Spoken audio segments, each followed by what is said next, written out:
Thank you, everybody, for coming to the Aaron Torres Podcast YouTube page. If you could do me a quick favor, see that little subscribe button at the bottom of your screen? Go ahead, click that subscribe button.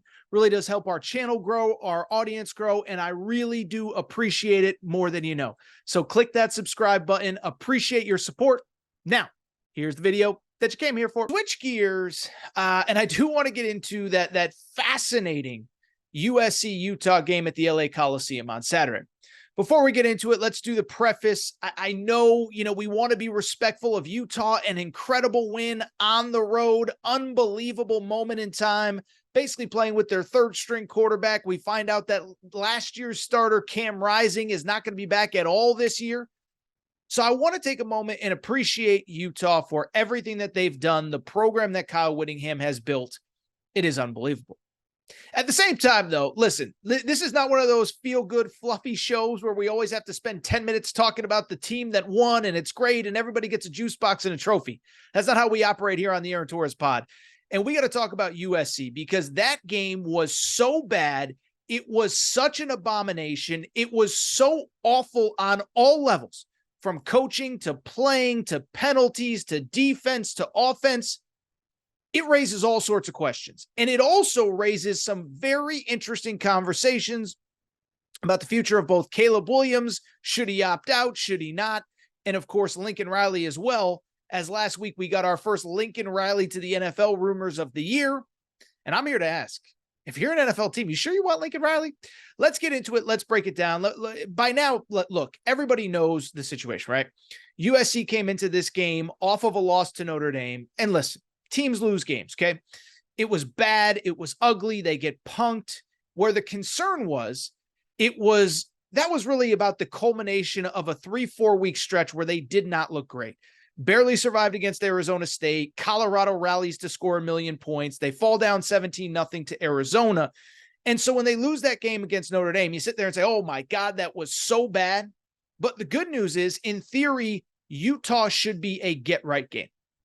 Utah's always tough. They're the 2-time reigning Pac-12 champ. Again, don't want to take away from what Kyle Whittingham has built.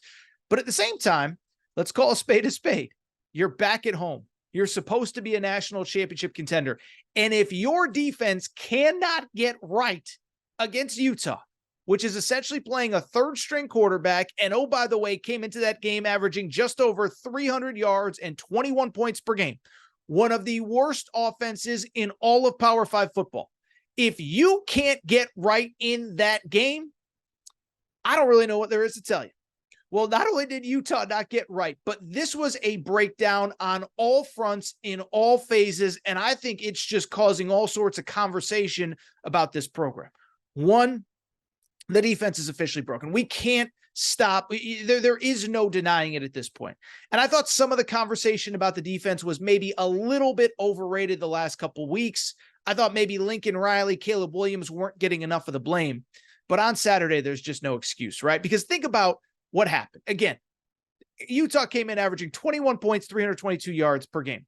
They put up 483 yards, almost 500 yards, and 36 points. But more importantly, you don't have to be an X's and O's expert to see how poorly coached they are. I say it all the time. I don't claim to be smarter than the head coaches and the coordinators and the guys that are paid millions to figure it out.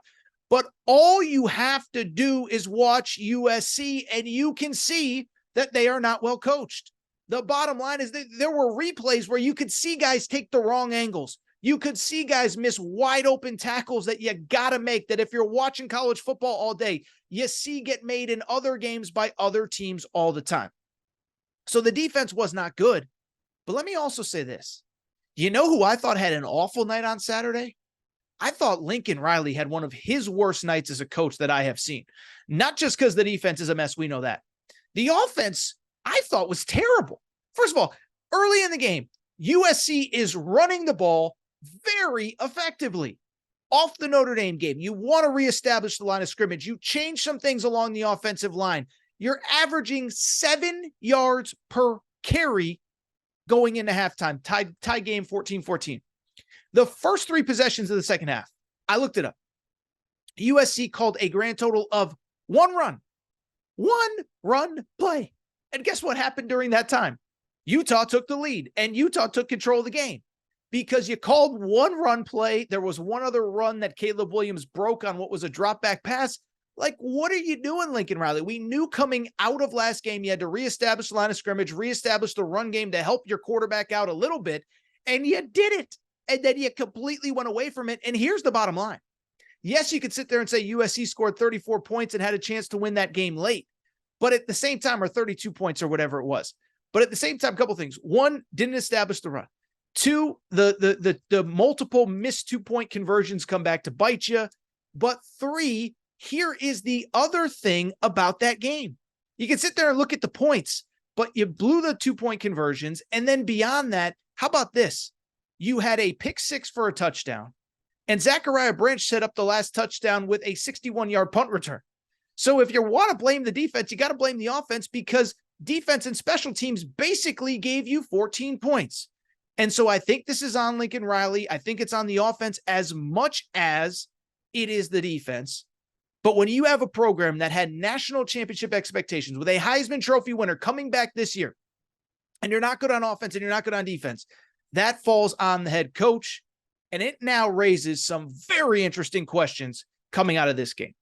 First of all, even before the talk about opting out for Caleb Williams came out, I was talking about it on Fox Sports Radio on Saturday night with my partner, Jason Martin. For people who have missed the conversation, okay, Emmanuel Acho from Fox Sports. Yes, I host Fox Sports Radio. I've never met Acho. I'm sure he's a great guy, whatever. But Acho basically said, look, Caleb Williams isn't playing in a bowl game. They're not winning a national championship, and he's not winning the Heisman this year. He should opt out. He should not play anymore. What I would say is a couple things. One, I don't want to absolve Caleb Williams because I don't think he's been perfect over the last couple weeks. And I don't think that I don't think that when I look at Caleb Williams right now, one, I don't think he's been very good. And I don't think this is going to happen. The bottom line is USC is still in position to actually play for a Pac-12 title. That is worth noting. Despite the loss, USC still only has one league loss. Oregon has one league loss. Utah has one league loss. So they can still play for a Pac-12 title. So I don't want to absolve Caleb Williams. But as far as the opt-out conversation, let me be blunt. I am somebody who loves college sports as much as anybody, okay? Love college football, love college basketball. I hope you see and hear the passion every time you listen to this show. But I can tell you that this is the first time that if a guy decides to opt out during the season without injury before a bowl game, I actually wouldn't blame him.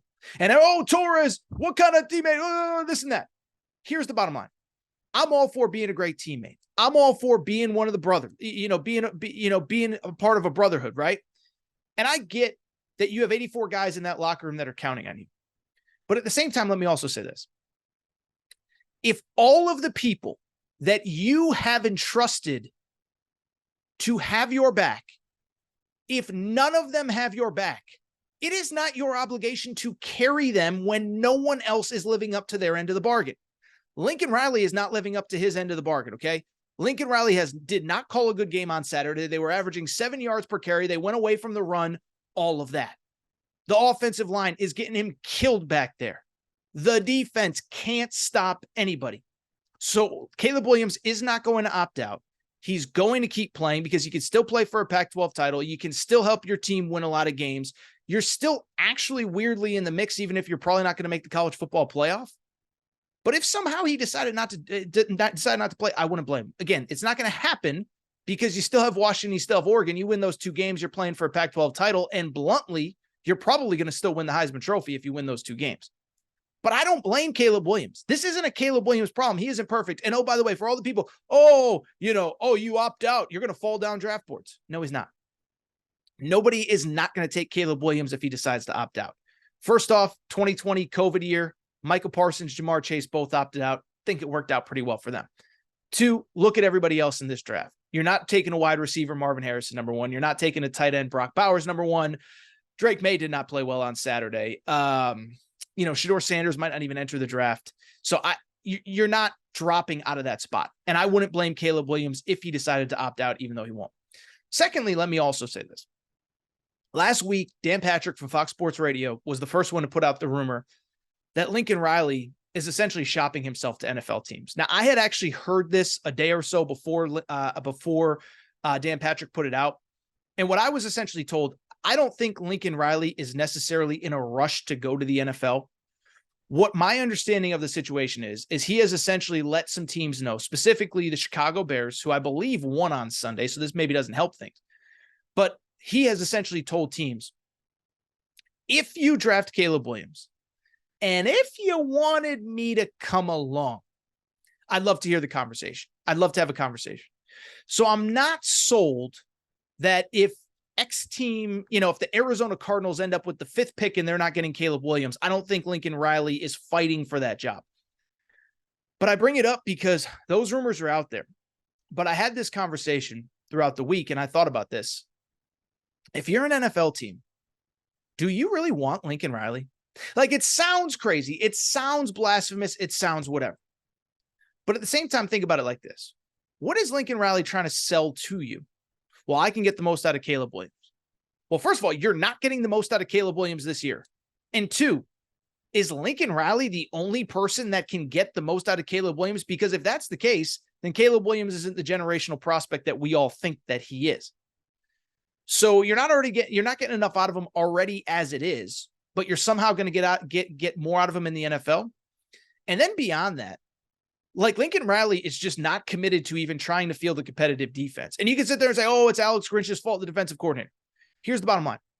Lincoln Riley is now in like year 8 as a college football head coach, started in 2017. So 17, 18, 19, 20, 1, 2, 3. So 7th year as a head coach. He has never had a competitive defense. And remember, he inherited Bob Stoops' brother, from Bob Stoops. And he fired Mike Stoops to bring in his own guy. And then he brought Alex Grinch with him to USC. So this guy has never been committed to defense. You can't say, well, I mean, if he just gets his guy, he needs more time. He's had his guy. So if you're an NFL team, what is the pitch? Oh, we could bring this guy who isn't getting the most out of this quarterback and isn't committed to defense. I'm sorry. I wouldn't hire Lincoln Riley. The only way I'd hire Lincoln Riley is if I had control over who the defensive coordinator was. In other words, you're not bringing your own guy. You're not hiring your own guy. You take control of the offense. You can be the head coach. You can call the plays, but I'm going to hire my guy as the general manager or my guy as the owner to be your defensive coordinator. I don't think that's going to happen. I don't think Lincoln Riley's coming. So I think Lincoln Riley's stuck at USC, and I think he has a mess on his hands because this team is undisciplined. He hasn't had a good year. Caleb Williams has regressed. It's been a disappointing season all around. What a seg. Am I on fire today or what? I just feel like the takes are spicy and they're flowing like Niagara Falls. It's been a great show.